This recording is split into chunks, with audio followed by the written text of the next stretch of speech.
إن الحمد لله نحمده ونستعينه ونستغفره ونعوذ بالله من شرور أنفسنا ومن سيئات أعمالنا. من يهده الله فلا مضل له ومن يضلل فلا هادي له، وأشهد أن لا إله إلا الله وحده لا شريك له، وأشهد أن محمدًا عبده ورسوله صلى الله عليه وعلى آله وأصحابه وأتباعه بإحسان إلى يوم الدين. أما بعد، عباد الله، فإن الخلق الحسن له منزلته العظيمة في دين الله جل وعلا. قال صلى الله عليه وسلم: إنما بعثت لأتمم مكارم الأخلاق. وسئل صلوات الله وسلامه عليه، سئل عن البر فقال: البر حسن الخلق. وسئل عن أكثر ما يدخل الجنة فقال: تقوى الله وحسن الخلق. وقال صلى الله عليه وسلم: إن من أحبكم إلي وأقربكم مني مجلسا يوم القيامة أحاسنكم أخلاقا. وأخبر صلى الله عليه وسلم أنه لا يكمل إيمان عبد حتى يحسن خلقه، فقال صلوات الله وسلامه عليه: أكمل المؤمنين إيمانا أحسنهم خلقا. ولقد كان لنبينا صلى الله عليه وسلم النصيب الأوفر والأكمل من الأخلاق الفاضلة، فكان له منها أكملها وأحسنها وأوفاها. شهد له بذلك قومه قبل بعثته، وزاده الله من فضله بعد البعثة، وقال مثنيا عليه في كتابه: وإنك لعلى خلق عظيم. فكان خلقه كما قالت عائشة رضي الله عنها: كان خلقه القرآن. ولذلك عباد الله، كان حريا بكل مسلم أن يتعلم أخلاق النبي صلى الله عليه وسلم ويتأسى به فيها، كما أمر الله تبارك وتعالى في قوله: لقد كان لكم في رسول الله أسوة حسنة لمن كان يرجو الله واليوم الآخر. فمن أعظم خلقه صلوات الله وسلامه عليه رحمته وشفقته ورأفته، ولقد أثنى عليه ربه بذلك في كتابه الكريم. قال سبحانه وتعالى: لقد جاءكم رسول من أنفسكم عزيز عليه ما عنتم حريص عليكم بالمؤمنين رءوف رحيم. وقال عز وجل: فبما رحمة من الله لنت لهم ولو كنت فظا غليظ القلب لانفضوا من حولك. ولقد كان صلى الله عليه وسلم رحيما أشد الرحمة بأمته، رؤوفا بهم شفيقا. فمن رحمته بأمته حرصه على هدايتهم إلى الخير وتحذيرهم من الشر وخوفه عليهم من العذاب.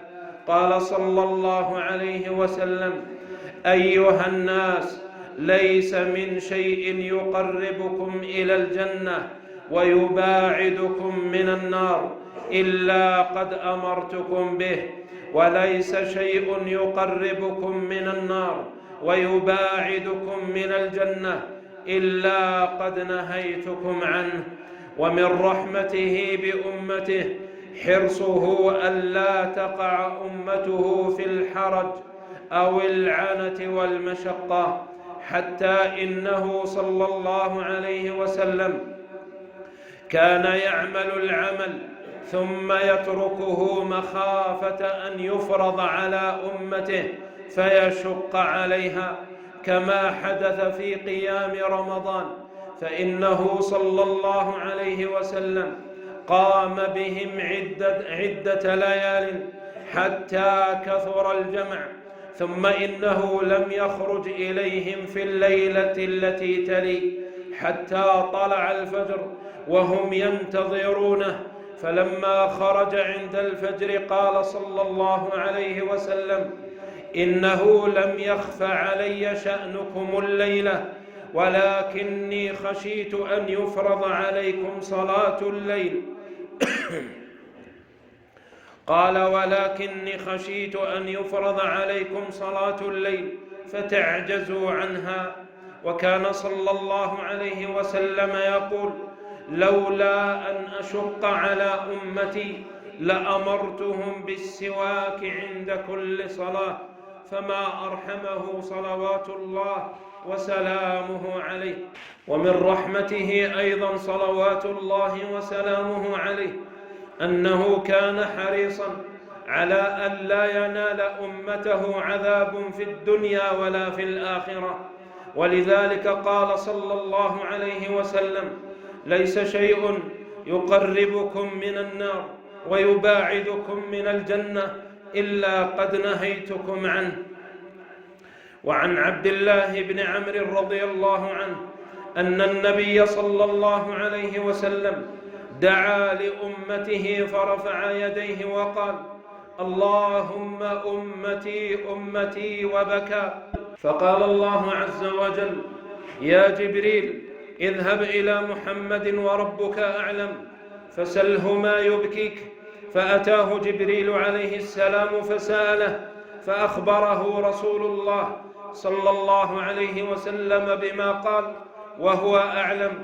فقال الله عز وجل: يا جبريل اذهب إلى محمد فقل: إنا سنرضيك في أمتك ولا نسوءك.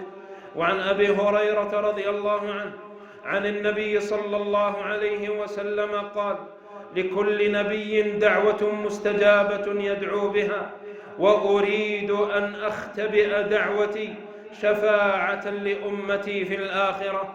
وكان صلى الله عليه وسلم حريصا على الصلاة على موتى المسلمين، وكان يقول: إن هذه القبور مملوءة ظلمة على أهلها، وإن الله عز وجل ينورها لهم بصلاتي عليهم.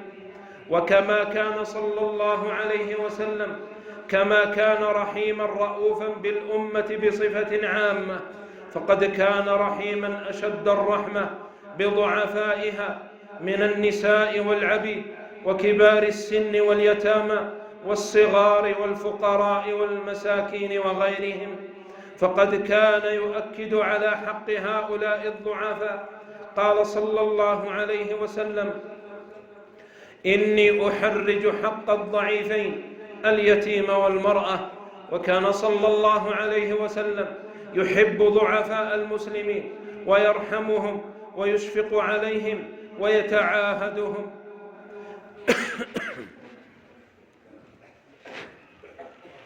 وكان صلى الله عليه وسلم يقول: إنما تنصر هذه الأمة بضعيفها بدعوتهم وصلاتهم وإخلاصهم.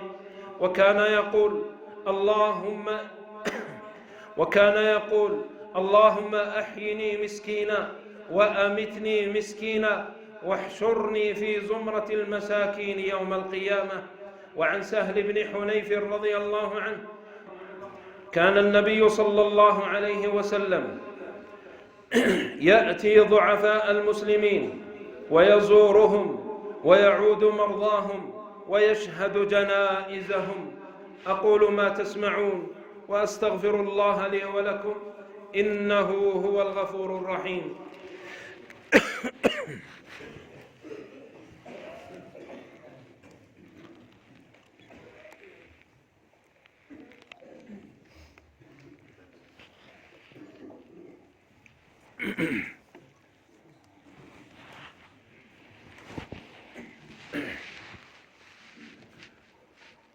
الحمد لله رب العالمين، وأصلي وأسلم على رسول الله المبعوث رحمة للعالمين، وعلى آله وأصحابه الطيبين الطاهرين وأتباعه بإحسان إلى يوم الدين. أما بعد، عباد الله، فمن خلقه العظيم صلى الله عليه وسلم أنه كان عفوا حليما غفورا، لا يقابل السيئة بالسيئة ولا ينتقم لنفسه، ولكن يعفو ويصفح.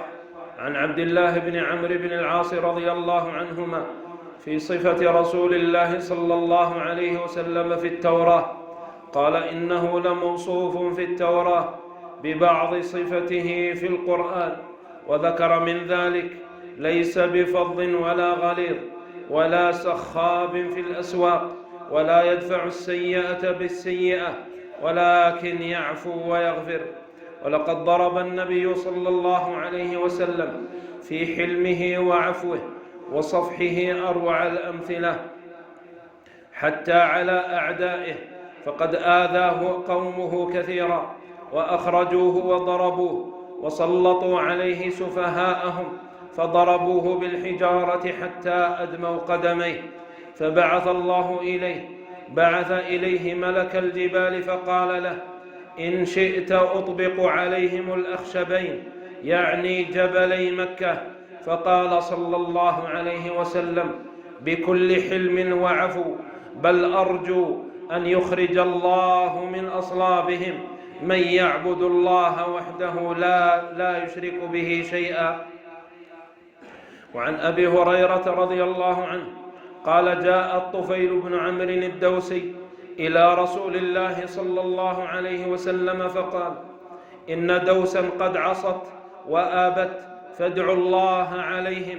فاستقبل رسول الله صلى الله عليه وسلم القبلة ورفع يديه، فقال الناس: هلكوا. فقال صلى الله عليه وسلم: اللهم اهد دوسا وأت بهم، اللهم اهد دوسا وأت بهم. وكان صلى الله عليه وسلم يؤذيه بعضهم فيصبر ويحلم ويغفر ويعفو ويصفح. فعن عبد الله بن مسعود رضي الله عنه قال: لما كان يوم حنين آثر النبي صلى الله عليه وسلم أناسا في القسمة، فأعطى الأقرع بن حابس 100، وأعطى عيينة مثل ذلك، وأعطى أناسا من أشراف العرب، فآثرهم يومئذ في القسمة. فقال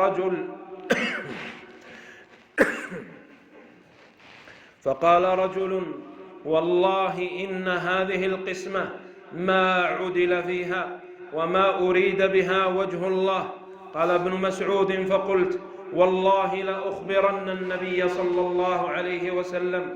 قال: فأتيته فأخبرته، فقال صلوات الله وسلامه عليه: فمن يعدل إذا لم يعدل الله ورسوله؟ رحم الله موسى، قد أوذي بأكثر من هذا فصبر. وعن أنس رضي الله عنه قال: كنت أمشي مع رسول الله صلى الله عليه وسلم وعليه برد نجراني غليظ الحاشية، فأدركه أعرابي فجبذه بردائه جبذة شديدة. قال: حتى نظرت إلى صفحة عاتق رسول الله صلى الله عليه وسلم قد أثرت بها حاشية البرد من شدة جبذته. ثم قال الأعرابي: يا محمد، مر لي من مال الله الذي عندك. فالتفت إليه رسول الله صلى الله عليه وسلم ثم ضحك، ثم أمر له بعطاء، فصلوات الله وسلامه عليه ما أحلمه. وعن أبي هريرة رضي الله عنه أن رجلا تقاضى رسول الله صلى الله عليه وسلم، أي كان له عليه دين وطلب منه القضاء. قال: فأغلظ له، أي أن هذا الرجل أغلظ للنبي صلى الله عليه وسلم الكلام. قال: فهم به أصحابه فقال: دعوه، فإن لصاحب الحق مقالا. واشتروا له بعيرا فأعطوه، فصلوات الله وسلامه عليه. أكتفي بهذا القدر، أقول ما تسمعون وأستغفر الله لي ولكم، إنه هو الغفور الرحيم.